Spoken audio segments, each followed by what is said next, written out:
Hey Terraria fans, welcome back to the channel. Today we are making our second tutorial video. Now if you didn't see the first one that we posted recently, that was on how to make 5 different stair designs for your builds, and honestly they're pretty straightforward. Today we're going to be tackling how you can make trees. Now, trees are a thing that just add a lot of just character and depth to your build. It's something that I ignored for a long time, and you probably do as well. So if you're looking to get a little bit better at building, I'm going to show you 5 different ways to do that. So the first one that I'm going to show you is, well, you plant an acorn and then you wait a long time until it grows.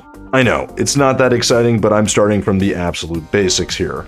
Anyways, after waiting a few days or nights, that thing will pop and grow into a tree of a variety of sizes, in this case a not very nice one, so this is a tree. It's pretty boring and doesn't add a lot, but if you had a design where you had a bunch of trees around your build, that would at least help a little bit. And yeah, I wasn't kidding guys, we're starting simple. That's how you build a tree in Terraria. Now, if you didn't know that, it's you plant an acorn and you wait. If you plant a bunch of them, it looks, well, it can look pretty good. But let's actually go to our first true design, shall we? Alright, so unlike in our first design, we're going to go ahead and build our own trees. So the most basic way to do this is to grab yourself a fence. I use mahogany fence. I usually also paint this brown, but in this case, we'll just leave it the color that it is. And then you just grab yourself some leaf wall. And you can make any sort of design that you want. Just go ahead and make it somewhat tree-like. And yeah, you just fill it in, and that's going to be a very, very basic tree. Now, of course, what you may want to do is make this more like a forest, so go ahead and add a few that are either different heights, different shapes, and different sizes, and even different colors. I mean, you could do green with purple, with red, like, it doesn't matter, be creative, but these are really, really simple ways to create a few simple trees. Now in this one, I decided to go with a different wall type. This is just jungle wall. And yeah, we just want to have a little bit of contrast and color. Now the problem when you use walls is that it will interfere with the other tree or the other leaf wall. So you can never get that full sort of wholesome shape. But again, we're going to add another bit of a branch right here. And maybe we'll make a tree that's a little bit taller. It could be shorter, doesn't really matter. But this is to give you an idea of how to make a kind of large and thicker area that kind of feels forested. I also include a few acorns in here that could or couldn't grow depending on how the game goes, but the idea is to have a fairly lush and vibrant forest. Because now when we combine those acorns like we did in step 1 with this, you start to see a little bit more depth in our design. Now, of course, we're speeding up time here in journey mode, but now you can see that we have a little bit of a different feel. The trees that we initially made here now just feel like they're part of the background, and they actually look pretty good this way. Again, you could paint everything here if you wanted to, but I'm just showing you the absolute basics.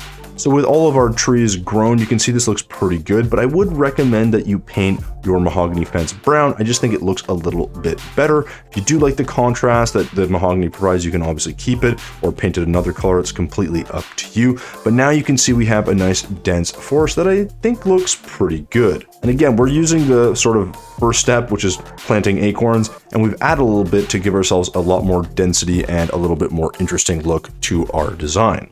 Now this tree is going to feel a little bit more advanced, but for me, this is what I would call a standard custom built tree. And this is where we're going to just simply kind of make a design that we like.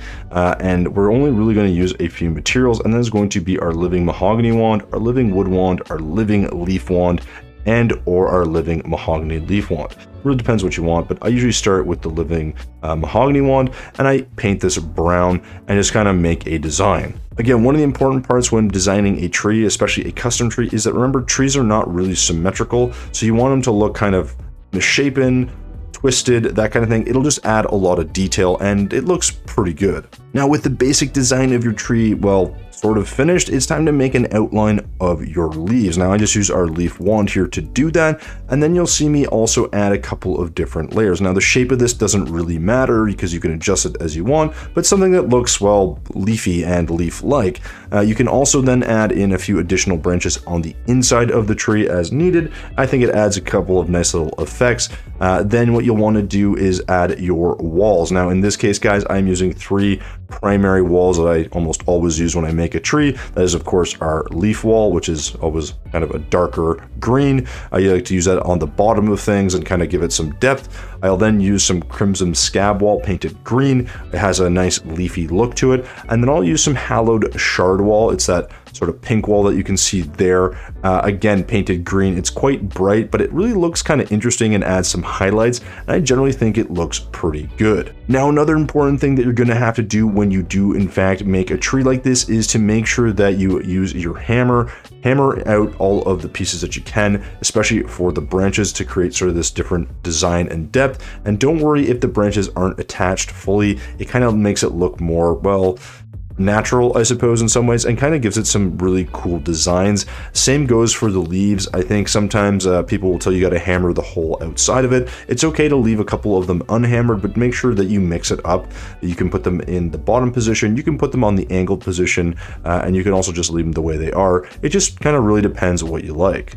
Now you can really see here when I begin to use the crimson scab wall painted green, it really has a nice leafy texture like I was saying. I really do think it adds a lot to a build when it comes to trees, so it's something that I think you should definitely give a shot, but just don't go overboard with it because of the color difference. It kind of stands out a lot, so I think if you mix it with a couple of different walls, such as your leaf wall, you could also paint it lime, for instance, and then having a couple layers of actual leaf blocks in there, it tends to look pretty good. The next part I will get to is the trunk. Now, I like to use some corrupt tendril wall painted brown. I just really like the effect that it has. You could also use some spooky wood wall painted brown as well, depending on the kind of tree. But generally for these kind of smaller trees, I really do like the tendril wall, and it's something I think you should give a shot, and you might be surprised at the results you might get. Next thing I'll do is take our living wood wand and just randomly place it, and yeah, just it kind of adds some texture. It's not something that's necessary, but I do like how it adds texture and a little bit of a different feel to the tree, and also just kind of, yeah, it just changes up the design a little bit, which I do really like. Now, the final step that I think is really important is to add yourself some living plants. Now, in this case, I'm using the green ones, but you could use the purple ones as well. And so long as you paint them green or lime green, they really look pretty good. You could also use blueberries, but you have to be careful not to have a wall behind it or it won't quite work. But this extra step, guys, adds tons of volume to the tree, makes it look really organic and leafy. And that's really what trees are all about. So if you compare this design to the second design we did, it looks way less flat, it looks more alive and more vibrant, and of course you can use any color and design that you want, but this for a basic tree is a really good addition to any build you make, and it'll really help make your overall build look a lot nicer. Now, if you thought my standard tree was a little bit too complex, well, here's a very easy one I'm going to show you guys, and this is number 4 on the list, and that is the pine tree. Now, the pine tree, guys, is quite simple. Its design is more sort of straightforward in the sense that you don't need a lot of complication when you build the trunk, so I recommend taking some spooky wood wall painted brown and go ahead and just kind of make a fairly wide trunk. Once the trunk is done, just go ahead and take some leaf wall and just kind of go in a zigzag pattern. That'll kind of set up the general shape that you're looking for a pine tree. Now, obviously it should be wider at the bottom and more narrow at the top, but just take a little bit of time to get the shape and the design that you want. It doesn't have to be perfect, but if you want to see another set of this design, you can actually find that, guys, in a couple of the other builds I have on the channel. I believe in the gingerbread home that I made a few weeks ago for Christmas. So yeah, it's a pretty appropriate tree for a lot of different builds. Once you're somewhat happy with the general shape, go ahead and take your leaf wand and go ahead and place some leaf blocks and make that sort of more traditional design. Now, this is going to help you kind of widen out a little bit and make what looks like a pine tree. And it's okay not to attach everything here. Don't fill everything in. It's okay to leave a couple empty spots where light can get through. The idea here is you're just trying to kind of connect everything towards them on an angle and just kind of begin to make the pine tree like shape. Again, there's no perfect way to do this. You know, I just kind of randomly place blocks. I might remove a few, I might hammer a few, but the big thing here, guys, is I do recommend that you actuate them. That is a big thing. The other thing you can do is use your rich mahogany leaf wall. It has a different texture than the leaf wand, and so it won't actually blend in as much as you might think. and with that not blending kind of adds some more texture and it's a bit more dense and just a little bit different. You're going to have to do a better job matching the colors, so you could paint this all lime and then actuate it, but basically make a pattern that you think you like. It doesn't really matter exactly what it looks like. As you can see, I'm just kind of going willy-nilly here, and then just actuate it all, and you'll have something that looks pretty decent. I know actuating takes a little bit of time, but you could have a pressurator on while you're doing this, and then all you'd have to do is actuate it a little bit more quickly. But here I forgot to do that, so you're going to see me actuate it all. But basically what you're going to end up with is a more appropriate looking color, because it's going to be a lot darker, it's going to blend in better with the background, and it has the added benefit that you can actually pass through it entirely. Now at this point, this is basically done, but I like to sometimes play around with the trunk a bit more. You might add some actuated pieces of spooky wood directly onto the base. You could also add living wood wall. It depends what you want, but you want a little more texture. That is a really easy way to add a little bit more. And there you go. There's our pine tree done. Again, not too hard to make. A little more use of actuators. Again, not 100% necessary, but as you can see, it really helps blend into the design a little bit better. And yeah, I'm sure there's some people who have made way better looking pine trees, but this should give you a quick idea of how to make one for your next build. Alright, so it's time for our fifth and final build in this tutorial. Now this is my take on a bonsai tree. Now, where the bonsai tree is a little bit different from our third design, which is our standard tree design, is that it's going to have a couple of gaps and spaces. It's also going to be generally a shorter, more elongated tree with a few layers. It's not the easiest thing to make initially. Once you kind of get a general idea for the shape, you can really add a lot of detail. What's important here is to have gaps between each layer. So to do that, what I like to do is just simply take the leaf wall background of my choosing and just kind of do the edges of the tree and then maybe connect it in the middle before making a second layer. Now, again, you shouldn't have a tree that sprawls too far. It's possible to do it, but to me, a bonsai tree is generally a little bit smaller. So you'll see here that I connect the leaves all together towards the middle before I make my second layer. And the second layer is going to be offset as well, but ideally a little bit more narrow than the first. And this is going to allow us to create yet another layer of leaves that then kind of just gives that sort of bonsai look. Now, again, I'm not an expert when it comes to building bonsai trees. I don't even own a bonsai tree. I don't even know if I've seen a bonsai tree in person, but generally they look a little bit something like this. Now, again, guys, you can adapt these designs in any way you want. Take it and make something completely different. But for now, we're going to go with the basic structure, and just this alone has a pretty good look for me. Again, if I made this a little bit larger, it might have a little bit more of that widespread feel of a bonsai tree, but this is doing a pretty good job.